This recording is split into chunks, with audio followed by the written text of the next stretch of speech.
नमस्कार दोस्तों, VK knowledge electrical में आप सभी का स्वागत है। दोस्तों, आज की इस वीडियो में हम राजस्थान टेक्निकल हेल्पर में आने वाली 1502 पदों पर भर्ती के एग्ज़ाम पैटर्न के बारे में बात करेंगे कि उसका नया एग्ज़ाम का पैटर्न किस तरह से हो सकता है, क्योंकि भर्ती कभी भी आ सकती है। इसलिए आप अपनी तैयारियां पूरे जोर के साथ शुरू रखें, जारी रखें। नई क्या चीज़ें आपको पढ़नी है, इससे क्लियर हो जाएगी। वीडियो को कंप्लीट मेरे साथ लास्ट तक ज़रूर देखना। अभी तक आपने हमारा चैनल सब्सक्राइब नहीं किया हुआ है तो चैनल को सब्सक्राइब ज़रूर कर लीजिए। इस वीडियो को अपने दोस्तों को फॉरवर्ड ज़रूर कर दीजिए।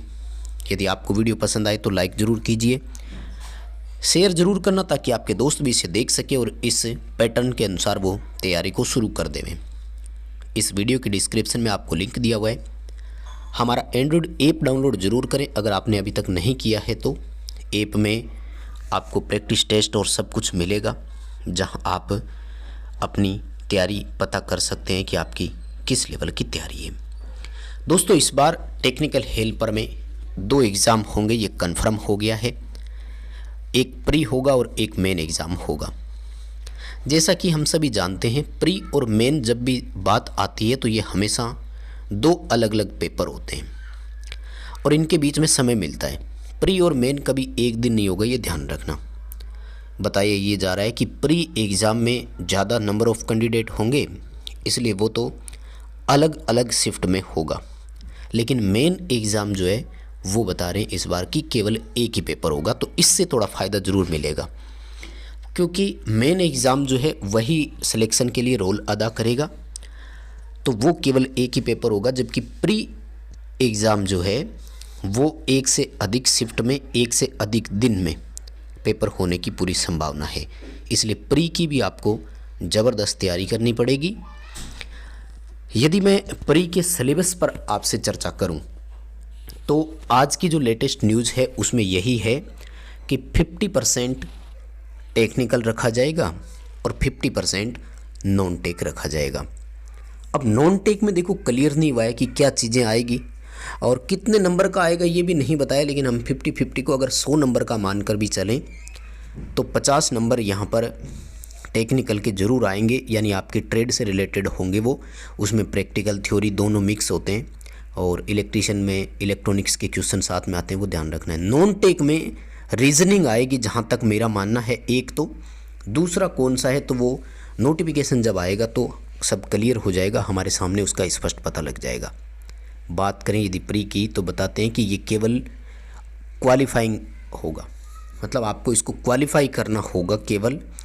और क्वालिफाई आपको कैसे करना है तो इसके लिए आपको मार्क्स वगैरह दे दिए जाएंगे, यानी इसके जो नंबर बनेंगे वो मेरिट में नहीं जोड़े जाएंगे। आपको केवल वो नंबर जो है वो आपको क्वालिफाई करवा सकते हैं।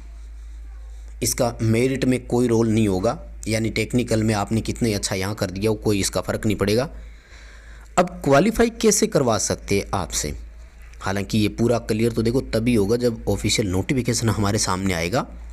लेकिन अभी हमारा ये मानना है कि 2 ऑप्शन हो सकते हैं।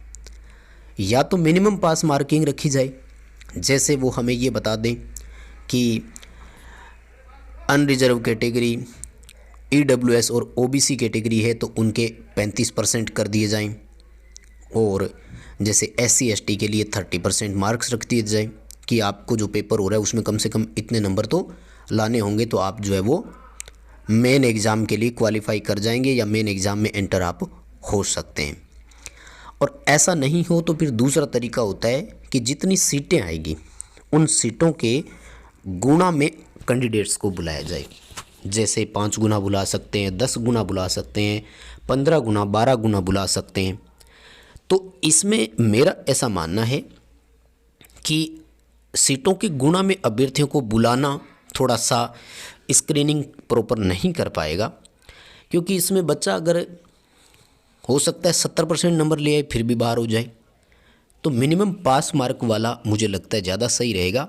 उसमें बच्चे को एक टारगेट मिल जाता है और वो अपने टारगेट के अनुसार उस मार्क्स को सेट कर सकता है। जैसे एग्जाम्पल के तौर पर 100 क्वेश्चन आएंगे तो उसे ये टारगेट मिल गया कि हमें 35 क्वेश्चन सही करने हैं, तो वो एक टारगेट मानकर 35 क्वेश्चनों को अच्छे से सही कर सकता है और फिर मेन एग्ज़ाम तक वो पहुंच सकता है और मेन एग्ज़ाम में जो है उसका अपनी तैयारी के बेस पर वो सिलेक्शन दे सकता है। आपका इस पर क्या ओपिनियन है? मिनिमम पास मार्किंग वाला ऑप्शन आपको सही लग रहा है या सीटों के गुणा में अभ्यर्थियों को बुलाना आपको ज़्यादा सही लग रहा है? मुझे कमेंट करके आप ज़रूर बताना। मेरा ओपिनियन ये मानना है कि मिनिमम पास मार्क कर दिया जाए कि आपको इतने प्रतिशत नंबर लाने हैं तो यू आर क्वालिफाइड, आप मेन के लिए क्वालिफाई है, मेन में बैठ सकते हैं। जो भी ओपिनियन आपका हो कमेंट करके मुझे ज़रूर बताइएगा।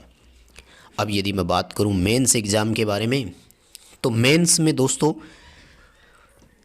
अभी तक की जो न्यूज़ हमारे पास है उसमें ये है कि एक तो टेक्निकल आएगा, 100 नंबर का आएगा। वो इसमें कह रहे हैं कि हिंदी और इंग्लिश की जो बात चल रही थी वो रिमूव करवा दिया गया है, जहाँ तक मुझे न्यूज़ मिली है। और जीके आएगा, सामान्य ज्ञान। हालांकि ये क्लियर अभी नहीं हुआ है कि राजस्थान का आएगा या भारत का जीके आएगा, लेकिन जहाँ तक मेरा मानना है राजस्थान का ही रहेगा।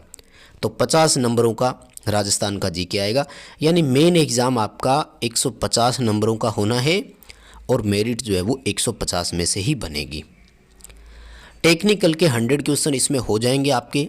और एक ऑप्शन और भी दिया है इस बार, वो है आयु सीमा में 3 वर्ष की छूट, यानी अनरिजर्व कैटेगरी को 3 वर्ष की छूट है। मतलब जनरली 18 से 28 वर्ष एज आती है ना, तो इस बार 18 से 31 वर्ष आएगी और इस 31 वर्ष में जो रिजर्व कैटेगरीज है उनको छूट मिलेगी। जैसे ओबीसी को 3 वर्ष की है, एससी एसटी को 5 वर्ष की है, तो ये एक बेनिफिट यहाँ पर और रह सकता है। यदि बात करें मेंस पेपर में, तो कह रहे हैं कि मेरिट जो है वो मेंस एग्ज़ाम की ही बनेगी, इसी पेपर की बनेगी, सिलेक्शन इसी पेपर के आधार पर होगा। यानी कुल मिलाकर के अब टेक्निकल का इम्पोर्टेंस बढ़ गया दोस्तों। टेक्निकल पार्ट फर्स्ट में भी यानी प्री एग्ज़ाम में भी होगा और टेक्निकल मेन एग्ज़ाम में भी होगा। इसलिए जिस बच्चे का टेक्निकल सॉलिड है उस बच्चे के सिलेक्शन की ज़्यादा उम्मीद है, ज़्यादा चांसेज है। सो माय डियर, मुझे विश्वास है कि आपका टेक्निकल सबका वैसे ही स्ट्रॉन्ग है, लेकिन फिर भी आपका इस सिलेबस पर क्या मानना है कमेंट करके मुझे अपने विचार ज़रूर बताइए। वीडियो को यहाँ तक देखने के लिए धन्यवाद। लाइक ज़रूर कर देना, दोस्तों को शेयर कर देना, आपसे बड़ी उम्मीद कर रहा हूँ शेयर करने की। और चैनल को सब्सक्राइब ज़रूर कीजिए अभी तक आपने अगर नहीं किया तो। मेन रोल वही बात आती है, टेक्निकल का रहता है, तो ज़रूर आप अपने टेक्निकल को और स्ट्रॉन्ग कीजिए। यानी टेक्निकल को अब लगातार पढ़ते रहें, राजस्थान जीके को लगातार पढ़ें, क्योंकि वो आपको देखने को ज़रूर मिलेगा, दोनों पेपरों में देखने को मिल सकता है।